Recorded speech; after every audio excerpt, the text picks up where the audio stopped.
오늘은 이상한 재판을 받게 된 그 바울에 대해서 말씀하고 있죠. 바울 사도가 복음을 전하다가 백성들을 미혹하고 하나님을 이상한 도를 전한다 해가지고 바울이 지금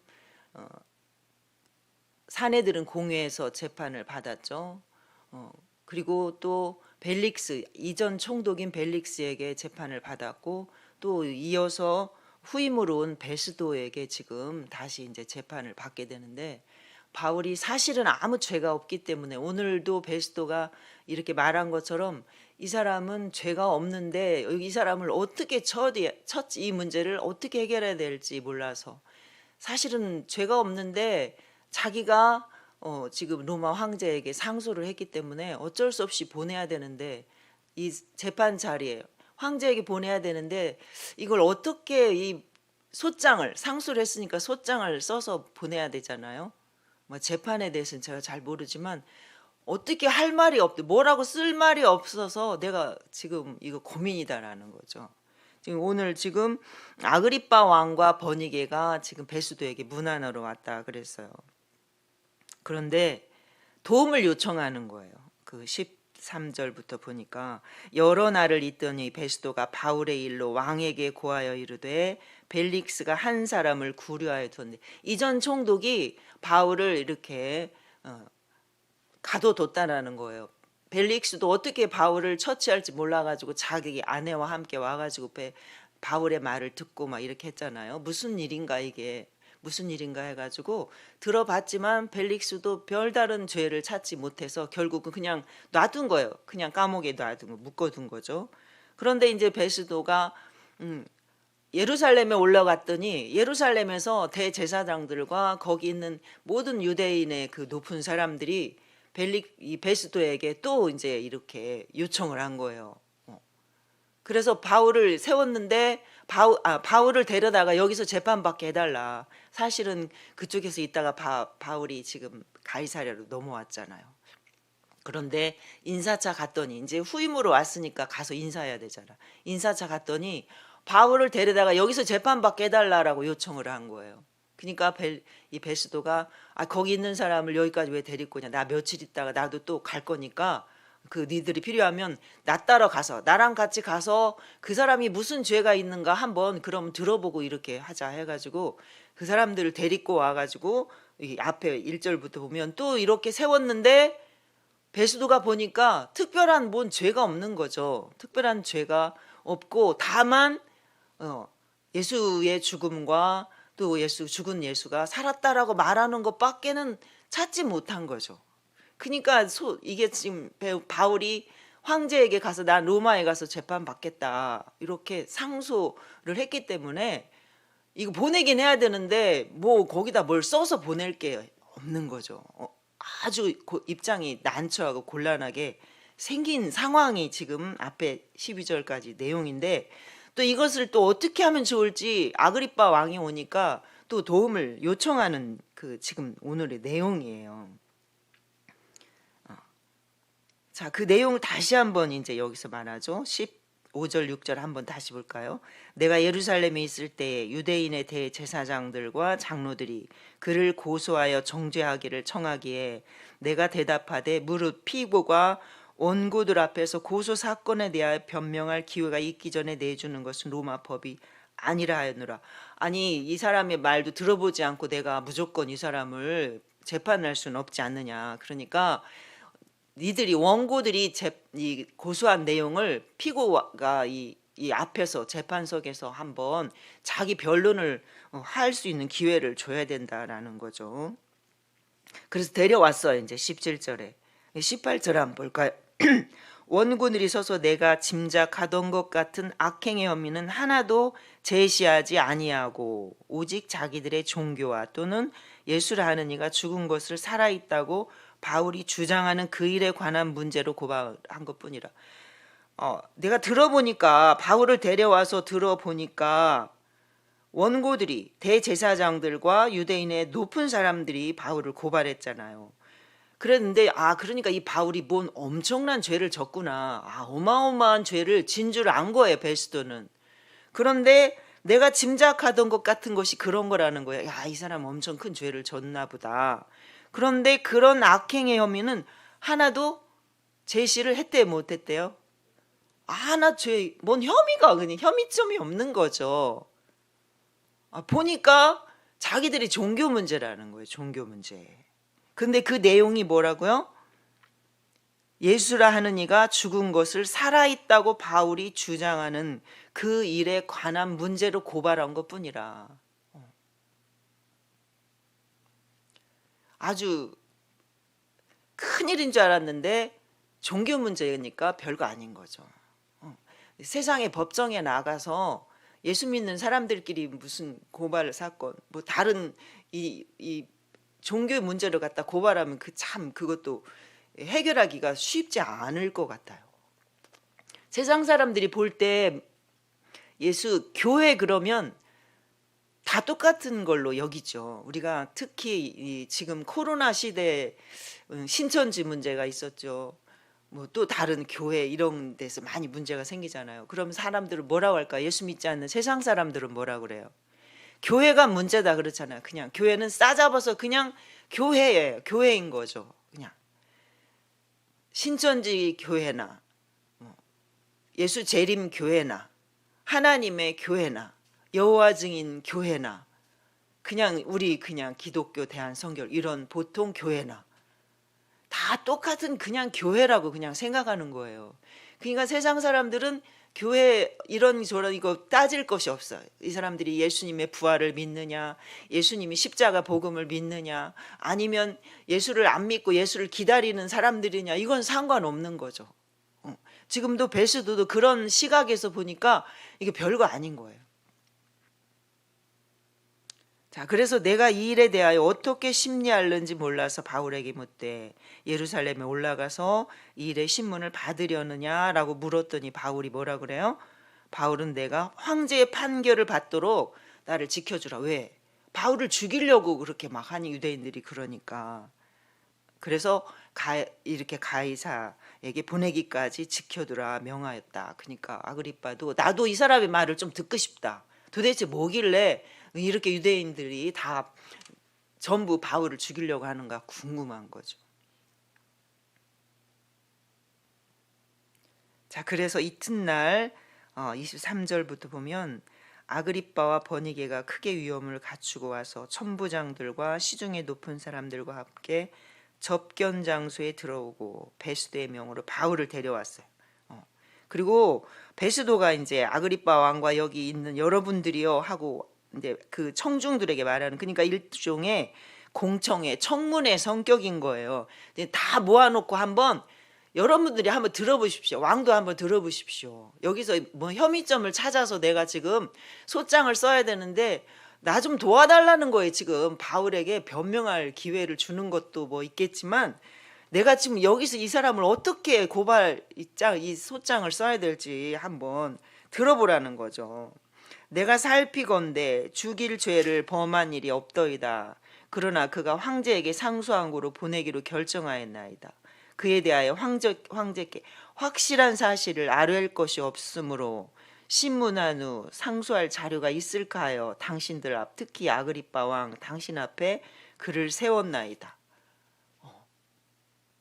지금 이 바울 사도의 말을 듣기 전에 지금 베스도가 이 앞에 있는 청중들에게 지금 부탁하고 있는 거, 말하고 있는 거예요. 여기서 좀 확실한 사실 좀 한번 찾아달라는 거, 쉽게 말하면 이 사람의 죄가 뭔지 좀 확실한 나는 못 찾겠으니까 당신들이 한번 잘 들어보고 찾아봐라. 죄목도 밝히지 않고 죄수를 보내는 것이 이건 무리한 거다. 로마법에서는 이건 있을 수 없는 일이다라는 거죠. 그러니까 바울은 지금 세상에서 어떻게 감당할 수 없는 사람인 거예요. 세상의 법정에서 감당할 수 없는 사람이 된 거죠. 자, 예수님 생각나죠? 예수님께서 잡혀가서 그 재판을 받게 돼, 사내들인 공회에서 재판을 받게 됐잖아요. 재판을 받았는데 뭐 예수님이 뭐 재판을 할 것이 예를 들면 없어.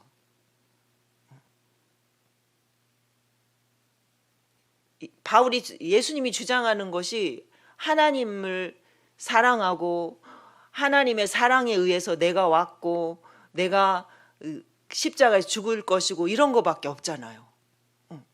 그러니까 또 이게 사람들이 예수님을 막 죽이려고 이렇게 막 한단 말이에요. 그러니까 빌라도에게 예수님 죽이라고 막 사람들이 데리고 왔죠. 그러니까 안 되니까 또 어떻게 했어요? 헤롯에게 보내잖아요. 헤롯에게 보냈어요. 헤롯에게 보내서 보니까 헤롯도 보니까 못 찾아. 다시 또 빌라도에게 보냈어요.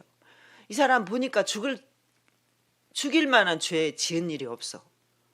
여기도 종교 문제야. 이 사람 풀어서 놓겠다. 몇 대 때려서 놓겠다. 이렇게 하지만 사람들이 계속해서 죽이려고 하잖아요. 근데 예수님이 당신 변명해봐라. 빌라도가 나는 당신을 놓을 권한도 있고 죽일 권한도 있다. 이렇게 하지만 예수님 변명하지 않잖아요.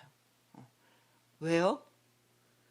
예수님은 그것 때문에 이 땅에 오셨기 때문에 예수님은 그 죽는 것이 예수님의 사명이니까 예수님의 죽음을 통해서 이 모든 인류가 구원받아야 되기 때문에 예수님 침묵을 하셨죠. 바울 사도도 얼마든지 풀려나갈 수 있는 기회가 있었어요.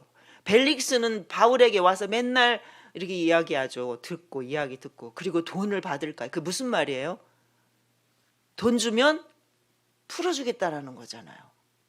그런데 어떻게 해서 바울이 스스로 그냥 나는 재판 받겠다 이거잖아요. 자, 바울 사도가 전하는 복음이 뭐예요? 바울이 항상 전하는 복음의 핵심 뭐예요? 예수님의 죽음과 십자가의 죽음과 부활이었단 말이에요. 그러면 유대인들이 지금 예수님을 왜 이렇게 죽이려고 하는 거예요? 세상 사람들이 봐도 바울은 아무 죄가 없는데 왜 죽이려고 하는 거예요? 바울을 인정하면 예수님을 인정해야 되죠. 그죠? 예수님을 인정하면 자기들의 죄, 자기들이 예수님 십자가에 죽인 거 자기들이 인정해야 되는 거. 있을 수 없는 일인 거죠. 있을 수 없는 일. 유대인들은 예수님을 인정한다는 것이 있을 수 없는 일이에요. 다른 다른 종교와 기독교의 차이가 뭐예요? 유대교와 지금 바울이 전하는 복음의 차이가 뭐예요? 예수님을 믿느냐 안 믿느냐, 예수님을 인정하느냐 안 하느냐의 차이인 거잖아요. 바울 사도가 율법에 확실한 사람이었단 말이에요. 율법에서 조금도 어긋난 것이 없었다라고 자기가 그렇게 말하죠. 나는 태어났을 때부터 유대인이었다. 그리고 내가 율법에 아주 철저한 교육을 받고 자랐다. 그리고 예수님이 십자가에 죽고 난 뒤에 사도들이 복음을 전할 때 내가 앞장서서 사람들 죽이는 것에 내가 가편투표를 했다.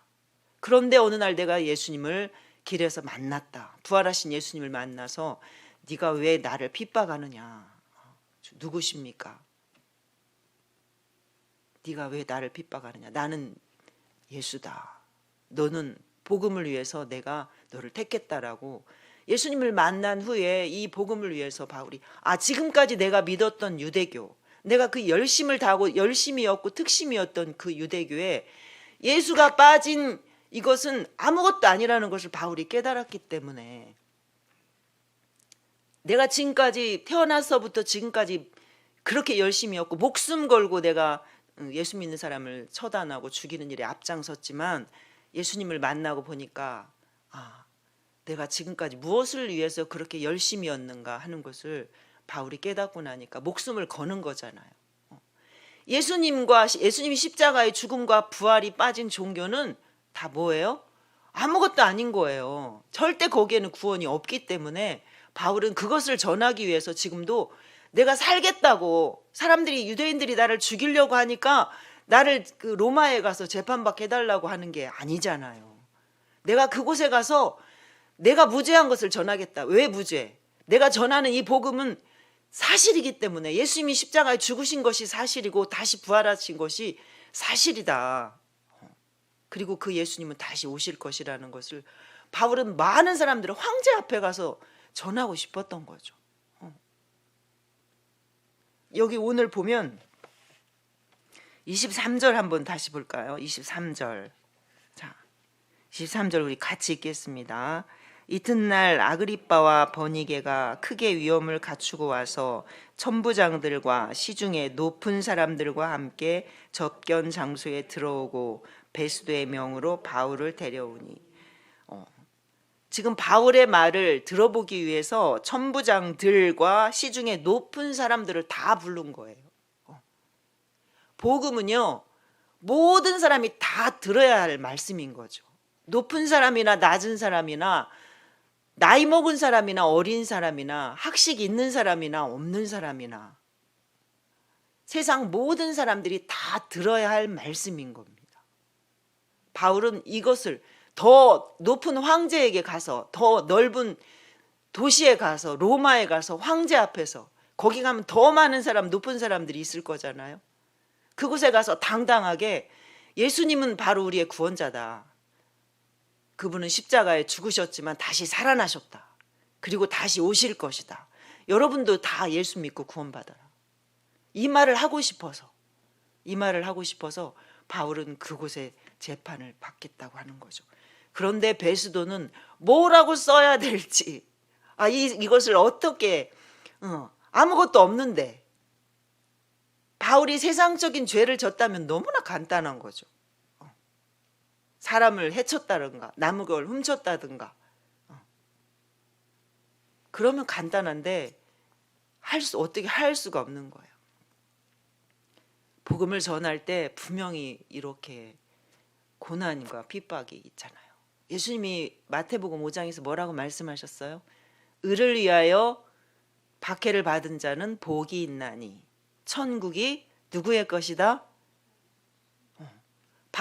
복음을, 의를 위해서 핍박을 받은 자의 것이다라는 거. 복음을 전하다가 고난 당하는 자의 것이다. 천국에 그들이 복이 있다. 여러분, 우리 모두가 다 그렇게 복 있는 사람이 되시길 바라겠습니다. 우리가 전해야 될 말씀, 우리가 항상 잊지 말고 기억해야 될 거. 예수님이 빠진 종교는 아무것도 아니다. 신천지나 하나님의 교회나 무슨 교회나 다 교회만 붙으면 다 교회가 아니라 예수 그리스도의 십자가의 복음, 십자가의 죽으심과 부활과 예수님 다시 오실 것을 믿는 이것만이 진짜 복음이고, 이게 진짜, 이것을 전하는 게 진짜 교회라는 사실을 우리가 깨닫고 확실히 전할 수 있는 저와 여러분이 되었으면 좋겠습니다. 오늘 하루도 복음을 위해서 누군가에게 이 확실한 복음을 전해줄 수 있는, 한 사람에게라도 문자라도 전화로라도 만나서라도, 우리가 지금 8주간 전도 주간이잖아요. 설교집 들고 가서 예수 믿고 구원받읍시다. 예수 믿지 않으면 우리 인생 아무것도 아닙니다라고 자신 있게 당당하게, 바울 사도처럼. 바울 사도는 하나님을 위해서, 유대교를 위해서 막 열심이었잖아요. 그 열심을 복음을 위해서 그렇게 또 열심히 생명 걸고 열심히 전하고 있잖아요. 우리도 천국에 가서 바울 사도의 모습을 한번 다 만나고, 예수님이 했던 그 길을 바울 사도가 그대로 걸어갔다면 바울 사도가 걸어간 길을 우리도 따라서 조금이라도 뒷꼭지 따라서 갈 수 있는 저와 여러분이 되시는 이 하루가 되기를 바라겠습니다.